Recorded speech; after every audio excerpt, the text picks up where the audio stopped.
बर्तन में 2 जीवित बच्चे हैं, इन्हें जंगल में ले जाकर मार डालो और इनका नामो निशान मिटा दो। चौकीदार बर्तन लेकर गहरे जंगल की ओर चल दिए, लेकिन जब उन्होंने बर्तन खोलकर मासूम बच्चों के चेहरे देखे तो उनके दिल पसीज गए। उन्होंने सोचा, ये पाप हमसे न होगा, भगवान स्वयं इन बच्चों की रक्षा करेंगे। यह सोचकर उन्होंने बर्तन को एक घने बांस और चंपा के झाड़ों के बीच रख दी और महल लौटकर छोटी रानी से झूठ कह दिया। हाँ, काम हो गया।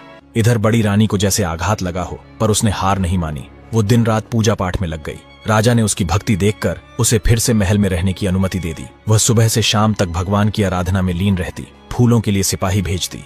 एक दिन राजा के सिपाही फूल लाने जंगल पहुंचे तो वहां उन्होंने देखा कि खूबसूरत चंपा के फूल खिले हैं। जैसे ही वे फूल तोड़ने बढ़े, चंपा ने बांस से कहा, ओ भैया बांस। बांस बोला, क्या बात है बहन? चंपा बोली, राजा के सिपाही फूल तोड़ने आए हैं। बांस बोला, लग जा बहन आसमान की ओर। इतना सुनते ही चंपा का पेड़ आसमान छूने लगा। सिपाही हक्के बक्के देखते रह गए। फूल उनकी पहुंच से बहुत ऊपर जा चुके थे। हैरान परेशान सिपाही दौड़ते हुए सेनापति के पास पहुंचे और सारी बात बताई, लेकिन सेनापति ने हंसते हुए कहा, तुम कोई कहानी सुना रहे हो क्या? सिपाहियों ने जिद की, एक बार चलिए जंगल और चमत्कार अपनी आंखों से देखिए। सेनापति चल पड़े। जैसे ही वह सिपाहियों के साथ जंगल पहुंचे और चंपा व बांस के पेड़ के पास आए, तभी चंपा ने कहा, भैया बांस। बांस ने उत्तर दिया, क्या बात है बहन? चंपा बोली, राजा के सेनापति फूल तोड़ने आए हैं। बांस ने कहा, तो चलो बहन आकाश की ओर। और देखते ही देखते चंपा का पेड़ ऊंचा होने लगा और ऊंचा, जैसे आसमान से बातें करने लगा हो।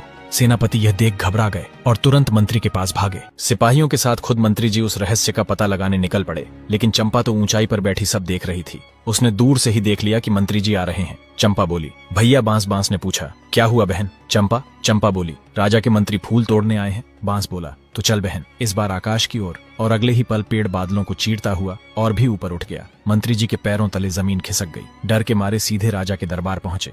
राजा ने पूछा, इतने घबराए हुए क्यों हो मंत्री? मंत्री ने कांपते हुए कहा, राजा जी, जो कुछ मैंने देखा है उसे शब्दों में बता पाना मुश्किल है। आपको अभी मेरे साथ चलना होगा। राजा थोड़ा चौंका, फिर बोला, अगर जाना है तो मेरी छोटी रानी भी साथ चलेगी। ये तो उन्हें भी देखना चाहिए। छोटी रानी को खबर देने वही 2 सिपाही पहुंचे जिन्होंने उन बच्चों को वहां फेंका था। दोनों सिपाही डर गए थे। छोटी रानी भी डर गई थी। वे जल्दी से तैयार होकर राजा के साथ चल पड़ी। उधर बड़ी रानी फूल के लिए व्याकुल हो रही थी और सैनिकों को बुलाने भेजा, ये जानने के लिए कि वे अब तक फूल क्यों नहीं लाए। बड़ी रानी छोटी रानी के महल के पास से गुजर रही थी। तभी उन्होंने छोटी रानी की हंसी और सिपाहियों संग बातें सुनी।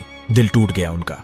राजा और छोटी रानी फूल तोड़ने निकले तो बड़ी रानी भी चुपचाप नंगे पांव, आंखों में आंसू लिए उनके पीछे पीछे चल पड़ी। दिल में टीस थी पर जुबान खामोश। चंपा का पेड़ जो सब देख रहा था दुख से कांप उठा। उसने बांस से कहा, भैया बांस। बांस ने दुख भरी आवाज में पूछा, क्या हुआ बहन?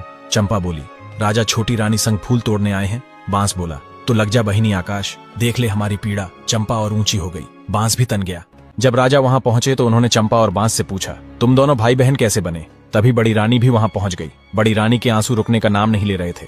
चंपा फिर बोली, हमारी दुखियारी महतारी बड़ी रानी फूल तोड़ने आई है। बांस ने कहा, परो बहिनी पांव। इतना कहते ही चंपा झुक गई और बड़ी रानी के पैरों से लिपटकर रोते हुए झूमने लगी। बांस भी झुक गया जैसे कोई पीड़ा में सिसक रहा हो। बांस और चंपा ने राजा को सब कुछ बता दिया, जो भी उनके साथ हुआ था। राजा अब सब समझ गए। उन्होंने छोटी रानी को अंधेरी कोठरी में बंद करने का हुक्म दिया और बड़ी रानी से कांपते हुए हाथों से माफी मांगी। लेकिन बड़ी रानी आंखों में समंदर लिए चंपा और बांस को निहारती रही।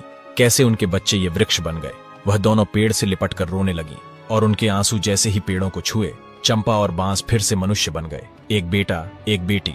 बड़ी रानी ने दोनों को सीने से लगाया और साथ ही दर्द आंसू बनकर बहता रहा। फिर बड़ी रानी दोनों बच्चों के साथ रथ में बैठी और राजा के साथ राजमहल की ओर चल पड़ी। बाजा गाजा बजा, पर हर स्वर में एक दबी हुई करुणा थी। एक माँ की जीत, एक पीड़ा की कहानी थी।